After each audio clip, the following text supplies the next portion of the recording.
guys are teaching. You guys are teaching. Is this fifth grade? We have a mixture of all fifth grades, I think. I used to teach fifth grade years ago. Always sharp students, always sharp students. Also in this room right here, you see that clock on the wall? Are you guys listening? Sophia. You see that clock on the wall right there?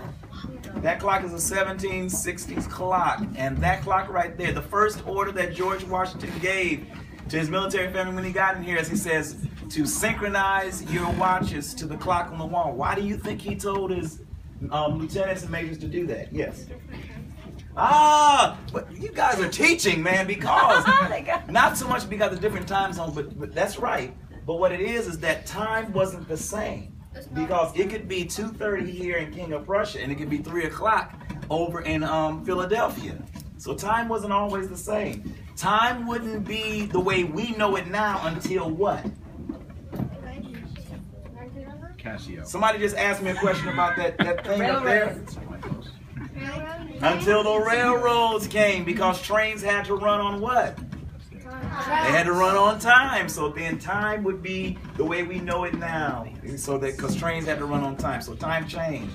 So we know that the year dates changed, and we know that time changed. Those significant things.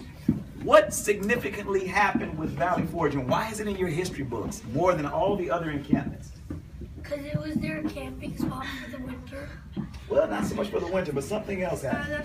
This is where all the soldiers were trained. That's it, because this is where all the soldiers, this is where we marched out as a real army for the first time. Before that, we had a few battles, a few skirmishes, and did okay. They had the last one with the Battle of Germantown. That went too good.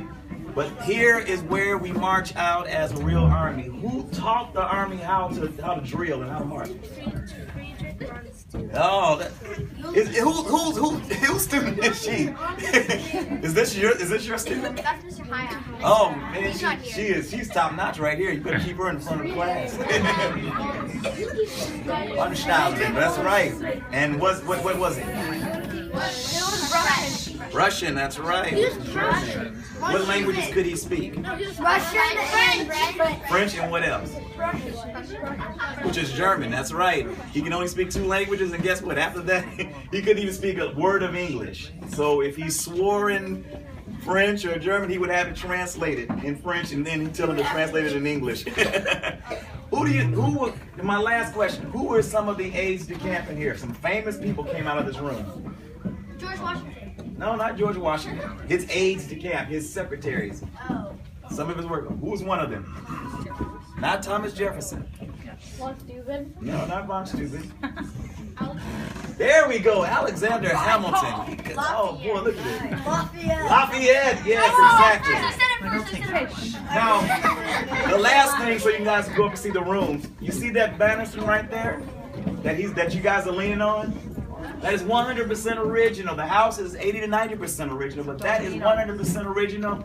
George Washington, Martha, Lafayette, you name it, touch that very banister. So as you guys go up, touch that banister. That's history in your hand. You can smell